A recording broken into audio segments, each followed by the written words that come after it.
Right bulletin లో breaking updates చూస్తున్నాం. మంచు ఫ్యామిలీలో మళ్ళీ వివాదం మొదలైంది. మంచు మనోజ్ కు ఫేవర్ గా కోర్టు తీర్పుతో ఆయన జల్పల్లి నివాసానికి వెళ్లారు. అక్కడ మళ్ళీ సేమ్ సీన్ రిపీట్ అయింది. ఇదిలా ఉంటే మంచు మోహన్ బాబుకు షాకుల మీద షాకులు తగులుతూనే ఉన్నాయి. తాజాగా ఎల్బీ నగర్ కోర్టులో మోహన్ బాబుకు చుక్కెదురైంది.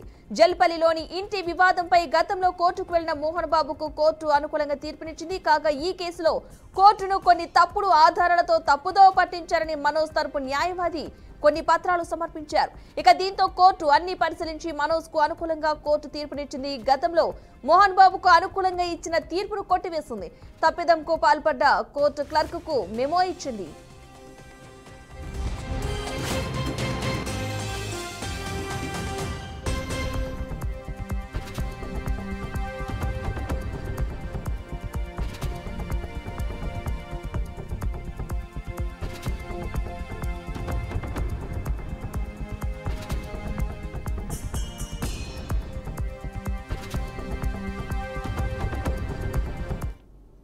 ఎల్బీ నగర్ కోర్టులో మోహన్ బాబుకు షాక్ తగిలింది.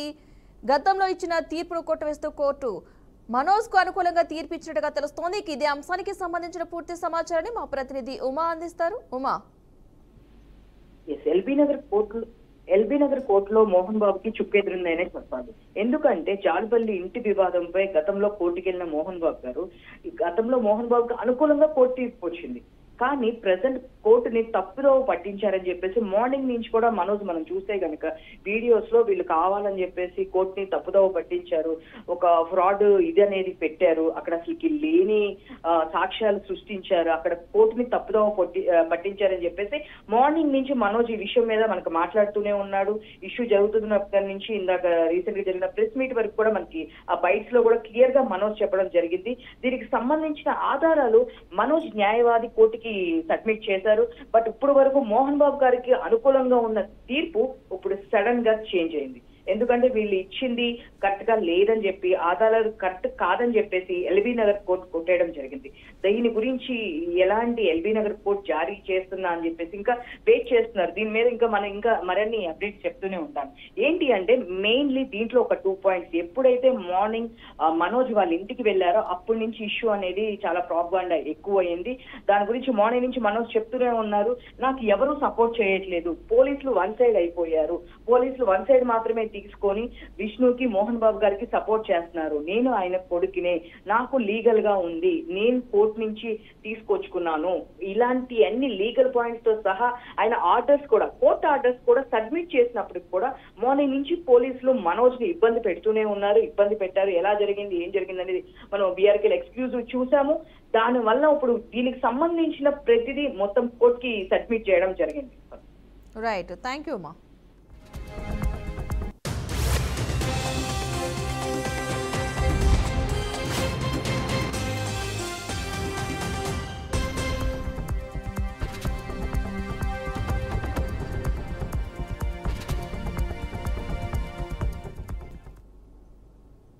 రైట్, మిగిలిన అప్డేట్స్ చూద్దాం. కేంద్ర కేబినెట్ భేటీ ముగిసింది. కేబినెట్ కీలక నిర్ణయం తీసుకుంది. కేబినెట్ నిర్ణయాలను కేంద్ర మంత్రి అశ్విని వైష్ణవ్ వెల్లడించారు. ట్రంప్ సుంకాలపై కేబినెట్ లో చర్చించారు. ట్రంప్ ప్రకటించిన 26% సుంకాలు ఇవాళ నుంచి అమల్లోకి రానున్నాయి. ఈ నేపథ్యంలో దీనిపై ఈరోజు కేంద్ర మంత్రివర్గం చర్చించింది.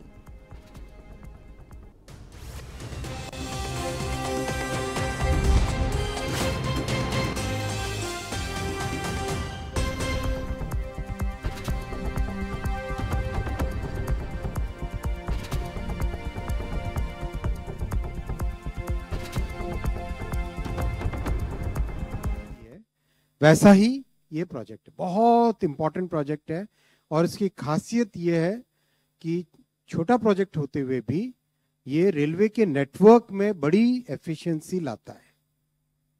तो ये प्रोजेक्ट आज माननीय प्रधानमंत्री जी ने अप्रूव किया। तिरुपति से काटपाड़ी की डबलिंग 1332 करोड़ रुपीस का प्रोजेक्ट है ये।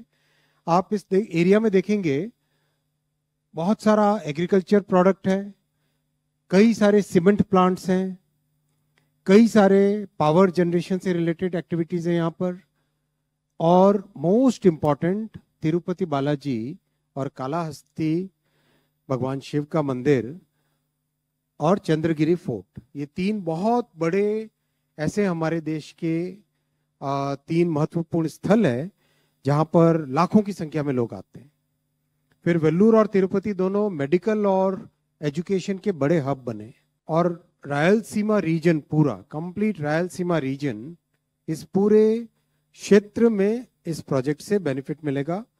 Electronics manufacturing, cement manufacturing, steel industries, इन सब का बेनिफिट मिलेगा। दो डिस्ट्रिक्ट्स आंध्रा की चित्तूर और तिरुपति और तमिलनाडु में वेल्लूर, इन तीन डिस्ट्रिक्ट्स को डायरेक्ट इस प्रोजेक्ट का बेनिफिट मिलेगा। प्रोजेक्ट में 17 मेजर ब्रिजेस हैं। सर्जरी के बाद में बॉडी ठीक से काम, एक हार्ट सर्जरी, एक नई आर्टरी बन जाती है, वैसा ही ये प्रोजेक्ट बहुत इंपॉर्टेंट प्रोजेक्ट है। और इसकी खासियत ये है कि छोटा प्रोजेक्ट होते हुए भी ये रेलवे के नेटवर्क में बड़ी एफिशिएंसी लाता है। तो ये प्रोजेक्ट आज माननीय प्रधानमंत्री जी ने अप्रूव किया। तिरुपति से काटपाड़ी की डबलिंग 1332 करोड़ रुपीस का प्रोजेक्ट है ये। आप इस एरिया में देखेंगे बहुत सारा एग्रीकल्चर प्रोडक्ट है, कई सारे सीमेंट प्लांट। కేసీఆర్ పాలనలో కృష్ణా గోదావరి జలాల్లో మనకున్న వాటాను పూర్తిగా వినియోగించుకున్నారని బీఆర్ఎస్ నేత జగదీష్ రెడ్డి తెలిపారు. కానీ ఇప్పుడు తెలంగాణ నీళ్లను దొంగిలించుకుని పోతున్నారని ఆరోపించారు. చంద్రబాబు ఏపీ సీఎం అయ్యాక ఈ ధోరణి మరింత పెరిగిపోయిందని ఆయన తెలిపారు. ఈ కాంగ్రెస్ ప్రభుత్వానికి నీళ్లపై పట్టింపు లేదని పేర్కొన్నారు. నాగార్జున సాగర్ లో ములుగు సిఆర్పీఎస్ బెటాలియన్ పోయి విశాఖ సిఆర్పీఎస్ బెటాలియన్ వచ్చిందన్నారు. ఇప్పుడు సాగర్ పూర్తిగా చంద్రబాబు చేతిలోకి వెళ్లిపోయిందని చెప్పారు. కేసీఆర్ సీఎం గా ఉన్న రోజుల్లో సిఆర్పీఎస్ బలగాలను సాగర్ కు రానివ్వలేదని బీఆర్ఎస్ నేత జగదీష్ రెడ్డి చెప్పుకొచ్చారు. నెమ్మదిగా కృష్ణ నీళ్లను దోసుకుపోవడం ప్రారంభం చేసిండు. ఇవాళ నిన్నటితోని పూర్తి చేసుకున్నాడు. ఇవాళ అనేక పత్రికల్లో వార్తలు వచ్చినాయి. సరే, కొంత తెలుగు మీడియాలో ఎక్కువగా రాయలేకపోయినారు, ఎందుకంటే రేవంత్ రెడ్డి గారికి ఇబ్బంది జరుగుద్దని చెప్పి ప్రధాన పత్రికలకు అది వార్తగా కనపడలేదు, రాయలేదు. ఓకే, కానీ దాగదు కదా సత్యం. నాగార్జున సాగర్ ప్రాజెక్టు పైన తెలంగాణ పోలీసులను ఏం లేకుండా ఎలగొట్టి ఆంధ్ర పోలీసు వాళ్ళు కంట్రోల్లో తీసుకున్నారు, సిఆర్పీఎఫ్ బలగాలు. సిఆర్పీఎఫ్ అనగానే సెంట్రల్ ఫోర్సే కదా అని మాట్లాడతారు. నిజమే, తెలంగాణకు సంబంధించిన ములుగులో ఉన్న ఫోర్సెస్ ఇన్ని రోజులు అక్కడ ఉంటే ఎందుకు వాటిని నిన్న ఎలగొట్టి ఆంధ్రప్రదేశ్లో ఉన్న విశాఖ బెటాలియన్ తీసుకొచ్చి పెట్టిండ్రు? నాగార్జున సాగర్ను పూర్తిగా Andhra Pradesh corps take over Nagarjuna Sagar, Telangana officials tense. Andhra Pradesh corps take over Nagarjuna Sagar, Telangana officials tense. ఇది నిన్న జరిగింది. అంటే నాగార్జున సాగర్ను పూర్తిగా ఆక్రమించుకునే పని చంద్రబాబు నాయుడు గారు విజయవంతంగా పూర్తి చేసిండ్రు. ఇది నిన్న జరిగిన పని. తెలంగాణ ఉన్న రోజులు అడుగు కూడా పెట్టనీయలే వాళ్ళని మనం కేసీఆర్ గారు. అప్పుడు కూడా ఒకసారి ప్రయత్నం చేసిండు చంద్రబాబు నాయుడు, వాళ్ళ ఫోర్సెస్ని పంపించే ప్రయత్నం చేసిండు. తన్ని తరిమేసిండ్రు. మన పోలీసు పూర్తిగా నాగార్జున సాగర్ను మన కంట్రోల్లో పెట్టిండ్రు. నాగార్జున సాగర్ రైతాంగం ఎప్పుడు ఏ క్షణం ఎప్పుడు నీళ్ళు అడిగినా ఇచ్చినాం. ఒక్క పంట నష్టపోనీయకుండా వరుసగా 17 పంటలకు నీళ్ళు ఇచ్చినాం. నాగార్జున సాగర్ చరిత్రలో 65 ఏళ్ళ నాగార్జున సాగర్ హిస్టరీలో వరుసగా నీళ్ళు ఇచ్చినాం. అది గోదావరి నీళ్ళు కావచ్చు, కృష్ణ నీళ్ళు కావచ్చు. ఈ ప్రభుత్వం కనీసం సోయి కూడా లేకుండా ప్రవర్తించింది. రేవంత్ ప్రభుత్వం వచ్చిన కొద్ది రోజుల్లోనే కేఆర్ఎంబి తీసుకుంటుంది, చేతుల్లోకి తీసుకుంటుంది అనే విషయాన్ని మా నాయకుడు కేసీఆర్ గారు చెప్పేంత వరకు కూడా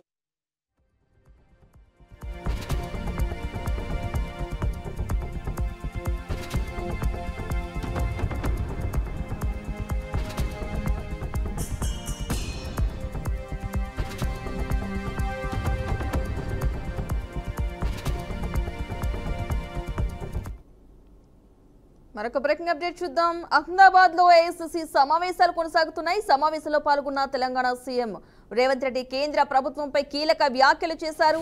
గాడ్సే నినాదంతో మోదీ ముందుకెళ్తున్నారని, చట్టాలతో బీజేపీ రైతులను వంచిందని అన్నారు. దేశాన్ని విభజించడమే మోదీ సిద్ధాంతమని అన్నారు. గాంధీ సిద్ధాంతాలను కాంగ్రెస్ ముందుకు తీసుకెళ్తోందని, రాహుల్ మాటతోనే రాష్ట్రంలో కులగణన చేశామన్నారు.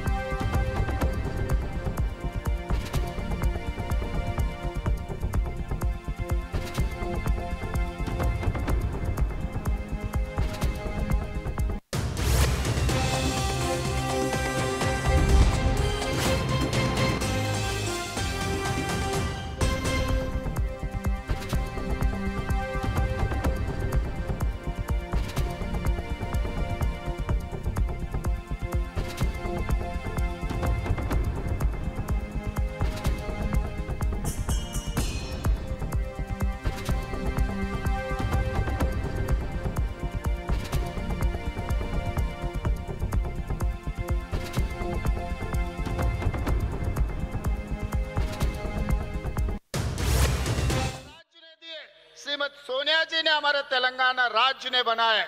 इसीलिए आज वल्लभ भाई पटेल जी के जो धरती से सोनिया जी के नेतृत्व में हम लोग भारतीय जनता पार्टी को तेलंगाना में कदम रखने नहीं देंगे। भारतीय जनता पार्टी को हम रोकेंगे। तेलंगाना में हर किस उन लोगों को माफ नहीं करने वाले हैं।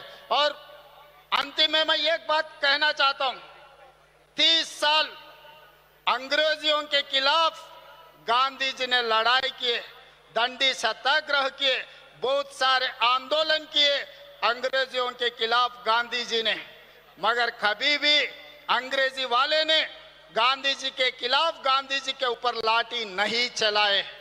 मगर आजादी मिलने के बाद गाडसे के परिवार गांधी जी को 6 महीने भी बर्दाश्त नहीं किए। आजादी मिलते ही गाडसे परिवार ने, मोदी जी परिवार ने गांधी के ऊपर गोली चलाए, गांधी के हत्या किए। अंग्रेजों से भी ये बीजेपी वाले बहुत खतरे के लोग हैं। इसीलिए अंग्रेजी वालों को जैसा भगाया इस देश से, अभी बीजेपी को भी वैसे ही हराना है। हम लोग सब मिलकर राहुल जी के नेतृत्व में मोदी के खिलाफ आने वाले दिनों में हम सब मिलकर मोदी के खिलाफ लड़ने के लिए तैयार हो जाना है। हम लोग यहाँ से उम्मीद लेकर जा रहे, यहाँ से आदेश लेकर जा रहे। तेलंगाना में हम हमेशा बीजेपी को रोकने के लिए, बीजेपी को हराने के लिए हम कोशिश करेंगे। बाकी राज्यों का नेता से मेरा एक ही गुजारिश है, आने वाले दिनों में भारतीय जनता पार्टी को हराने का जिम्मेदारी हर कांग्रेस पार्टी के कार्यकर्ता, हर गांधी परिवार सब ने ये वादा लेकर यहाँ से निकलना है। धन्यवाद मित्रों।